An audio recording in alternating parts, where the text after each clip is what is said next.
Iran Israel সংঘাতের পঞ্চম দিন অর্থাৎ ১৭ জুন রাতে ইরানে মার্কিন সামরিক অভিযানের অনুমোদন দেন যুক্তরাষ্ট্রের প্রেসিডেন্ট ডোনাল্ড ট্রাম্প। তবে হামলার চূড়ান্ত নির্দেশ দেননি তিনি। ট্রাম্প বলেছেন, ইরান ইস্যুতে তিনি শেষ মুহূর্তে সিদ্ধান্ত নেবেন।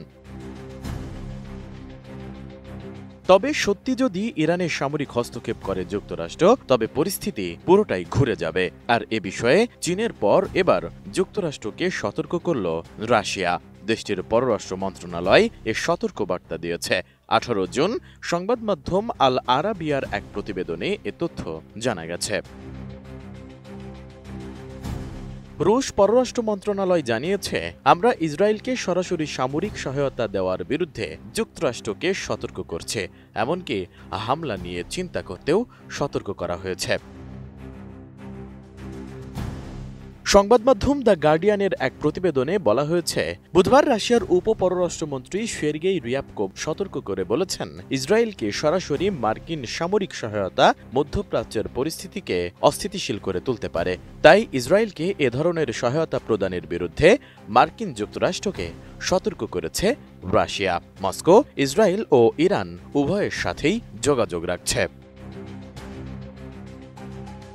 এদিকে রাশিয়ার প্রেসিডেন্ট ভ্লাদিমির পুতিন বলেছেন, ইরানের পরমাণু প্রকল্পের কাজ তত্ত্বাবধান করতে আগ্রহী মস্কো। এরই মধ্যে এ ব্যাপারে তেহরানকে প্রস্তাব দেওয়া হয়েছে বলেও জানিয়েছেন তিনি। বুধবার রাশিয়ার দ্বিতীয় বৃহত্তম শহর সেন্ট পিটার্সবার্গে সাংবাদিকদের সঙ্গে এক মতবিনিময়কালে এসব কথা বলেন তিনি। পুতিন বলেন, তেহরানের সঙ্গে মস্কোর খুবই ভালো সম্পর্ক। রাশিয়া ইরানের জাতীয় স্বার্থ সম্পর্কে অকিবহাল এবং তেহরান যদি চায়, সেক্ষেত্রে ইরানের ইউরেনিয়ামের মজুদ বেসামরিক ও শান্তিপূর্ণ খাতে ব্যবহারের ব্যাপারটি তত্ত্বাবধান করবে রাশিয়া। তবে অবশ্যই যদি তেহরান সেটা চায়।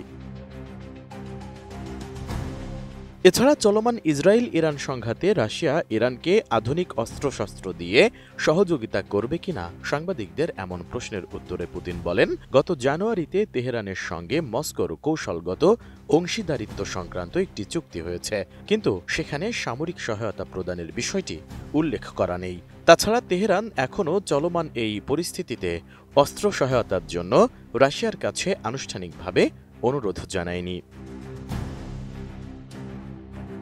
S I Raj, desk report, ATN news.